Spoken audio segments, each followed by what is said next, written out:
नमस्कार, live news में एक बार फिर आपका स्वागत है। हम वार्ड नंबर 10 में जो सेकंड विनर कैंडिडेट जो रहे हैं ललित बढ़ाना जी, आज उनसे हम बात करेंगे कि वार्ड की क्या व्यवस्था है और किस तरीके से जो पीछे सरकार और सरकार के जो जनप्रतिनिधि हैं उन्होंने वादे किए थे, उन्होंने कितने वादे जनता तक के बीच में जाकर पूरे किए हैं। आपका ललित जी स्वागत है हमारे चैनल में। धन्यवाद आपका, मुझे अपनी बात लोगों तक पहुंचाने के लिए जो आपने समय दिया है उसके लिए आपका शुक्रिया अदा करता हूं। और मैं आपके माध्यम से बताना चाहता हूं कि 3.5 साल का समय लगभग चुनाव जीते हुए पार्षद को हो गया है और इन 3.5 वर्षों के अंदर जो वार्ड है ये वो 10 साल पीछे चला गया है। जो पैसा जिस पैसे को लगाने की बात कर रहे थे पार्षद जी, वह पैसा ऐसा लगता है कि या तो पार्षद जी मौके पे गए नहीं हैं, उनको पता नहीं है। क्योंकि मैं किसी की मंशा पे इसके ऊपर सवाल नहीं उठा रहा, लेकिन सत्यता से इनकार नहीं किया जा सकता। और सत्यता ये है कि जो काम वहाँ पर विकास के हुए हैं, उन विकास के कामों के अंदर इतना बड़ा गोलमाल है कि मैं आह्वान करता हूँ पूर्व विधायक भारतीय जनता पार्टी से, वर्तमान विधायक कांग्रेस पार्टी से और पार्षद से कि सब इकट्ठा होकर के चलें और कमिश्नर साहब के पास, माननीय उपायुक्त महोदय के पास और सरकार के पास ये आवाज़ उठाएं कि कितने घटिया तरीके से सरकार के पैसे की लूट और बंदर बांट यहाँ पर विकास के कामों में हुई है, अगर नेताओं की नीयत सच्ची है तो। क्योंकि जो पैसा विकास के नाम पर यहाँ पर स्वीकृत हुआ था कि गलियाँ बनेंगी, नालियाँ बनेंगी, उनका इतना बुरा हाल है कि 3.5 साल में ही सारी की सारी गलियाँ टूट चुकी हैं। नालियाँ तो बनी नहीं थी, एक भी नाली पूरे वार्ड के अंदर, जिसमें कि सैकड़ों हज़ारों गलियाँ हैं, एक भी नाली नहीं बनी है। जो हमारा सबसे पुराना लीजर वैली पार्क था, उसके अंदर 5 साल के अंदर एक नए रुपए का काम नहीं हुआ है। जितना पैसा आया है सारा का सारा वो भ्रष्टाचार की भेंट चढ़ गया है। आप ये लगाइए कि जो सबसे पहला इन लोगों का जो मुद्दा था वो था पानी देने का। गर्मियों में तो आमतौर पर पूरे देश के अंदर ही, बात हम एक ज़िले या एक विशेष स्थान की नहीं कर रहे, पूरे देश के अंदर पानी की समस्या होती है, उसको कोई भी समझ सकता है। लेकिन इस बरसात के मौसम में भी पानी की कमी है। आप 10 दिन पुराने अखबारों की कटिंग उठा करके देखिए, लोग पानी के लिए निगम ऑफिस पर और सड़कों को जगह जगह जाम करके धरना दे रहे थे। ये सिर्फ़ और सिर्फ इनकी जो नाकामी है उसको दर्शाता है कि अपने काम को पूर्णतः ईमानदारी से काम करने में नाकाम रहे हैं। दूसरी बात, एक मेरा सवाल है कि जो सीएम अनाउंसमेंट में पिछले जो विधायक थे, अब तो कांग्रेस के विधायक हैं, लेकिन जो पिछले विधायक थे नगेंद्र बढ़ाना जी, इनेलो से आए थे लेकिन बीजेपी के साथ में थे, लेकिन सीएम अनाउंसमेंट का जो 2-2.5 करोड़ के आसपास का जो बजट मिला था विकास कार्यों के लिए सीएम अनाउंसमेंट का, तो उसका अभी तक वो कह रहे हैं कि उन्होंने बहुत सारा पैसा लगा दिया और कुछ एक रह गया है वो जो लगाना है, उसमें क्या सच्चाई है? देखिए, जहाँ तक मेरी जानकारी का सवाल है और मुझे लगता है कि मैं काफ़ी हद तक इसमें ठीक हूँ, सीएम अनाउंसमेंट का लगभग 230 करोड़ रुपए के आसपास, थोड़ा बहुत प्लस माइनस उसमें हो सकता है, अनाउंसमेंट उस समय हुई थी, जिसमें से अभी तक मात्र 80 करोड़ रुपए के काम हुए हैं। 50 करोड़ रुपए के जो वर्क ऑर्डर थे वो कैंसिल हो गए हैं, बाकी पैसा पाइपलाइन में है। तो जो कहते हैं कि भाई 230 या 250 करोड़ या जो भी XYZ जो अपना बताते हैं हम अमाउंट लेके आए थे, ये सत्यता नहीं है। आप लोगों को गुमराह नहीं कर सकते।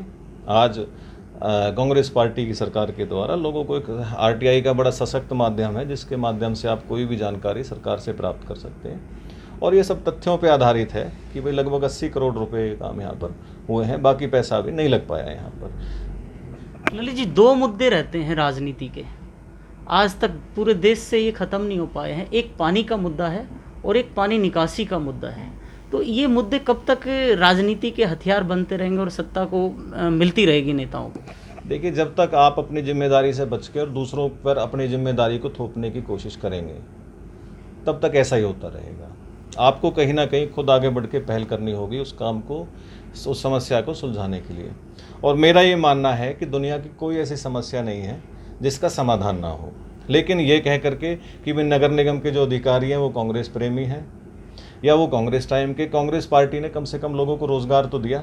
आप तो लोगों के रोज़गार छीन रहे हैं, भारतीय जनता पार्टी की सरकार।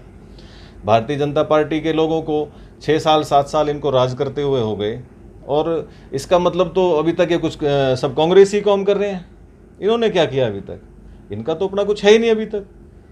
और अगर ये कहते हैं कि भी कांग्रेस प्रेमी अधिकारी इनको काम नहीं करने दे रहे, तो मेरा तो ये मानना है कि इनको एक क्षण भी सत्ता में बने रहने का औचित्य भी नहीं है।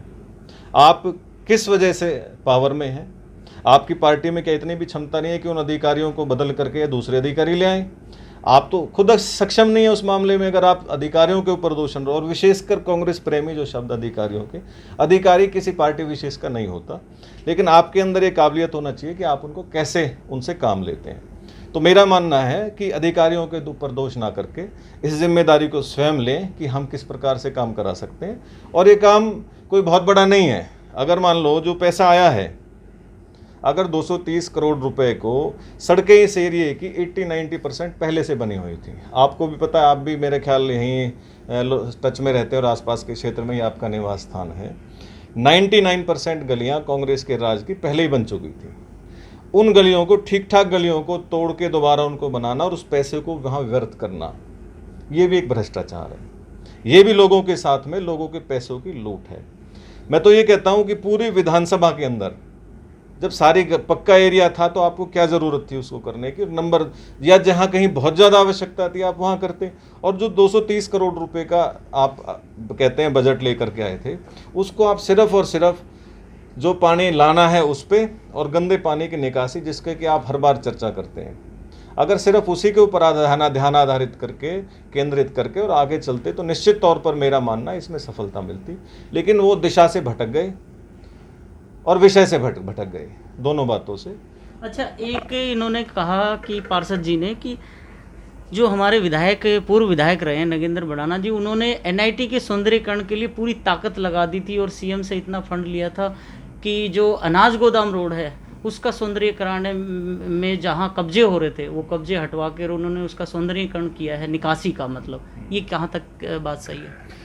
देखिए, जहाँ तक रोड की बात है, जब हमारी सरकार थी 2014 में कांग्रेस पार्टी की, चुनाव से पहले उस टाइम के मुख्यमंत्री हमारे हुड्डा साहब इसका उद्घाटन करके गए थे। और तत्कालीन 2 मंत्री जो कि बड़कल से थे और एनआईटी विधानसभा से थे, वो दोनों की उपस्थिति में इसका उद्घाटन हुआ था और इसका काम हो गया था। रोड तो कांग्रेस टाइम का बना हुआ है।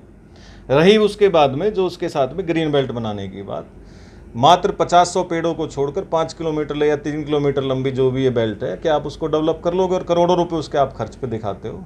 तो मेरा मानना है ये लोगों को बहकाने वाली बात है, ये कोई तथ्यों की बात नहीं। और जो वहाँ पर काम हुआ उसके अंदर ग्रिल नहीं, आप जाके देखो उसके अंदर अगर एक पशु अपने कमर को खुजाले तो दीवार गिर जाए।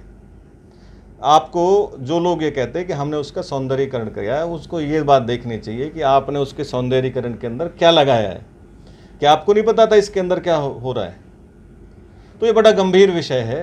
और आप विपक्ष में हो, इतनी बातें कह रहे हो, लेकिन आप लोगों ने कभी इतनी विपक्ष की भूमिका निभाई है कि इसकी जांच कराई जाए कि इतना बड़ा घोटाला है कि दीवारें इतनी हैं कि पशु भी अगर कमर खुजाए तो गिर जाएगी? क्या अभी आप लोगों ने विपक्ष की भूमिका निभाई है ऐसा?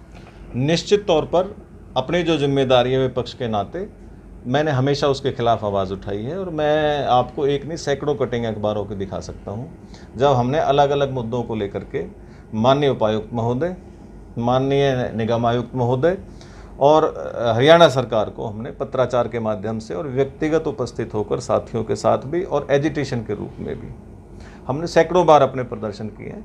तो हमारी विपक्ष की भूमिका में कहीं कोई कमी नहीं है। लेकिन मैं एक बात कहना चाहता हूँ कि कांग्रेस पार्टी ने जितने काम अपनी सरकार के समय किए थे, भारतीय जनता पार्टी उनकी थेकड़ी भी अभी तक नहीं लगवा पाई है। आप उनके काम गिनवाओ, हम अपने काम गिनवाते हैं। हमने बड़खल जो हमारा ये क्या कहते हैं बीके हॉस्पिटल है, इसका हमने बड़ा बनाया। मेडिकल कॉलेज हम लेके आए, मेट्रो हम लेके आए, जितने फ्लाईओवर्स हैं ये सारे कांग्रेस के टाइम के हैं। आईएमटी हमने नहर पार बनाई, वो कांग्रेस के टाइम की है। नहर पार जो डेवलपमेंट हुआ, व्यवस्थित तरीके से एक नए शहर की स्थापना हुई, लाखों लोगों को रोज़गार मिला, बेरोज़गार युवा थे उस टाइम पे, हर आदमी खुशहाल था उस टाइम पे। तो वो सारी कांग्रेस की तो देन थी। इनके काम गिनवाओ। इनके तो हमारे जो बने बनाए काम थे उनके मेंटेनेंस में पैसा खर्च किया, जबकि हमने एक आधारभूत ढांचा खड़ा किया था जिसके ऊपर शहर आगे बढ़ा और लोगों का जिससे फ़ायदा हुआ। लेकिन ये तो उनकी थेकड़ी लगाने में व्यस्त है, सारा पैसा खराब कर दिया और काम फिर भी वहीं। ललित जी, अब आपके विधायक, वर्तमान में आपके विधायक हैं एनआईटी में, तो विधायक से कई बार वो ऐसे ऐसे निश्चय ले लेते हैं कि जैसे मैं सोना रोड को अगर ठीक नहीं होगा तो मैं टोल नहीं लेने दूंगा, और भी कई मुद्दे ऐसे हैं जिन्होंने उन्होंने वादे किए हैं कि हाँ मैं ये नहीं होने दूंगा, अगर ये होगा तो मैं ये कर दूंगा। लेकिन अभी तक ना तो वो सोना रोड बनने में आ रहा है, ना इस शहर का एनआईटी का पानी निकासी का सही प्रबंध हो पा रहा है विधायक से। तो इस पे क्या कहेंगे, आपका ही विधायक है। देखिए, जो विधायक है हमारा वो अपना ठीक नीयत से बेचारा कोशिश कर रहा है, और सरकार को निष्पक्षता से देखते हुए जो भी ठीक काम करे, चाहे वो विधायक हैं, बहुत अच्छा अपनी जिम्मेदारियों को समझ रहे हैं, और अन्य भी कोई साथी अगर कोई अच्छा प्रस्ताव लेकर के सरकार के पास जाता है, क्योंकि टोल से लोगों को बड़ी असुविधा हो रही है। इससे ये एक ऐसे एरिया के बीच में है कि जहाँ बड़े दिक्कतें हैं, और वो टोल तो कंपनी वसूल कर रही है, लेकिन जो सुविधाएं देने की बात है, आप जाइए सोना रोड पे जगह जगह पानी भरा पड़ा है, वाटर लॉगिंग के कारण सड़कें टूट गई हैं, लोगों का बहुत बुरा हाल हो रहा है। तो वो ठीक है, इसके बारे में आवाज़ उठा रहे हैं, और मेरा ये मानना है सरकार को उनकी आवाज़ पे संज्ञान लेके और इस पे काम करना चाहिए तुरंत। वो उनकी नीयत इस मामले में मुझे ठीक लगती है, और विपक्ष का काम तो आवाज़ उठाना है। हमारे पास कलम की ताकत तो है नहीं कांग्रेस पार्टी के पास, तो अगर वो कर रहे हैं तो ठीक कर रहे हैं इस मामले में, और सरकार को तुरंत इस बारे में संज्ञान लेकर इन समस्याओं पे काम करना चाहिए। और रही बात जो पानी निकासी की है, फरीदाबाद में स्मार्ट सिटी, मेरा मानना है स्मार्ट सिटी प्रोजेक्ट के अंदर एनआईटी विधानसभा को शामिल करना चाहिए। हज़ारों करोड़ रुपए का इसके अंदर बजट आया है, और इसके कोई अलग से बजट के प्रावधान करने की मुझे नहीं लगता कि कोई आवश्यकता भी होगी। जो अन्य नेतागण हैं भाजपा के, यदि वो ये प्रयास करें कि एनआईटी के जो मेन इलाके हैं जहां वाटर लॉगिंग की समस्या है, गंदे पानी की निकासी नहीं है और साफ पानी नहीं आता, क्योंकि कई जगह बूस्टर तो बन गए हैं, 5 साल हो गए बने हुए, लेकिन उनके अंदर एक बूंद भी पानी नहीं ला पाए, तो क्या इसके लिए भी कांग्रेस को जिम्मेदार ठहराएंगे कि वो बूस्टर पास तो वे कांग्रेस के टाइम में बने, इनके समय में, लेकिन ये उनके अंदर पानी भी नहीं ला पाए? इससे बड़ी नाकामी का इनका सबूत मैं नहीं समझता कि और कोई हो सकता है। ये थे हमारे साथ ललित बढ़ाना, जिन्होंने पिछले नगर निगम चुनाव बड़े शानदार तरीके से लड़ा था, और आज इन्होंने अपनी वार्ड की और अपने एनआईटी विधानसभा की जो पीड़ा है लोगों की, वो आज आप जनता के सामने रखी है, इन जनप्रतिनिधियों के सामने रखी है, सरकार के सामने रखी है। अब देखने वाली बात यह है कि सरकार कब तक एनआईटी और एनआईटी के वार्डों का समाधान कर पाती है, उन समस्याओं का जो लोग आज पीड़ित हैं। खबरों की विस्तार से जानकारी के लिए सब्सक्राइब करें हमारा चैनल और क्लिक करें बेल आइकन पर, ताकि कोई भी खबर आपसे अछूती ना रह सके।